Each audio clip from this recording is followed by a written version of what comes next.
Od raka prostate, najčešćeg novodiagnosticiranog raka muškaraca u Hrvatskoj, na godinu oboli oko 2800 osoba, od raka testisa oko 200, a rano otkrivanje bolesti vrlo je važan faktor za uspješno liječenje.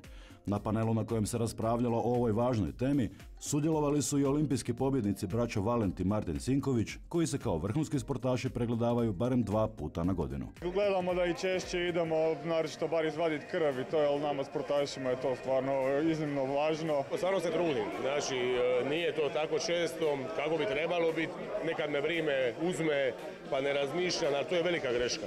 Jer mislim da preventiva je najbitnija stvar od svega, već kad te zaboli već je kasno. Brojna istraživanja pokazuju da su muškarci manje skloni od žena potražiti pomoć kod pojave zdravstvenih problema, pa tako i kod psihičkih teškoća. Nama je prvenstveno jako drago što kao Merkur osiguranje možemo organizirati ovakav panel, jer jako puno ulažemo u preventivu.